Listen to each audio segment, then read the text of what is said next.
Samsung Galaxy Grand Prime Plus G532 model আর কি। তো অনেকেই বলবে যে একটা টাচ লাগানো হয়েছে, এটার ভিডিও দিয়ে আর কি আছে। আসলে মূলত এই ভিডিওটা সবার উদ্দেশ্যে না, মূলত এক জিএসএম ভাই এই টাচটাকে লাগাইতে যেয়ে প্রথম অবস্থায় টাচের কানেক্টার লাগাই যখন টাচটা বসাইতে গেছে, তখন টাচের আঠাটা ডিসপ্লের এক সাইডে লেগে গেছে। এক সাইডে লেগে যাওয়ার পরে এই টাচটা যখন ছাড়াইতে গেছে, তখন করছে কি ডিসপ্লের চিপটাকে ফাটাই ফেলছে। পরে টোটাল ডিসপ্লের এই র্যাক চলে আসছে।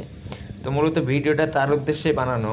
সে যদি টাচটাকে এইভাবে আগে বসায় নিত, তাহলে কিন্তু তার এই সমস্যাটা হইতো না। এর জন্য তার উদ্দেশ্য করে এই ভিডিওটা বানানো। তো যারা নতুন সবাই হয়তো দেখলে উপকার হবে, কেউ কিছু খারাপ মন্তব্য করবেন না। এক একজনের কাজের কোয়ালিটি এক এক রকম, এতে করে কাজে খারাপ মন্তব্য করার কিছু নেই।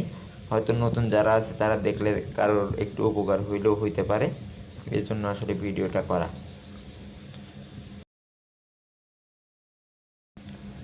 2025-এ হয়তো সেটটা অনেক পুরাতন, যদিও অনেক পুরাতন।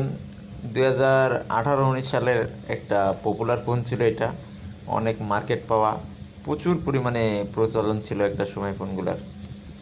এখনও পর্যন্ত ফোনগুলো যারা ব্যবহার করে তারা এগুলো ফোনের আসলে মায়া বলতে পারে না, এখনও স্মৃতি হিসেবে অনেকেই ধরে রাখে। এখনও যে কাস্টমারটা ঠিক করাইতেছে, উনি এটা বলতেছে, ভাই এই ফোনটা আসলে মায়া লাগে, ফেলতে পারি না।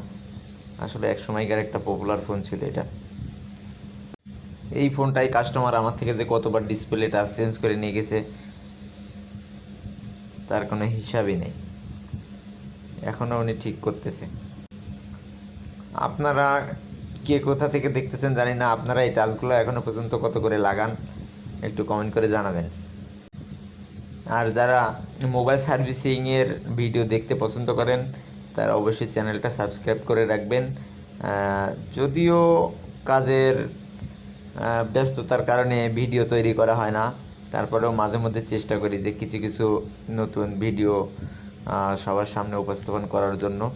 যারা মোবাইল সার্ভিসিং করা, ডিসপ্লে রিপ্লেসমেন্ট, আইসি রিপ্লেসমেন্ট, বিভিন্ন সার্ভিসিংয়ের ভিডিও দেখতে পছন্দ করেন তারা চ্যানেলটা সাবস্ক্রাইব করে রাখবেন। ভিডিওটি দেখার জন্য সকলকে ধন্যবাদ।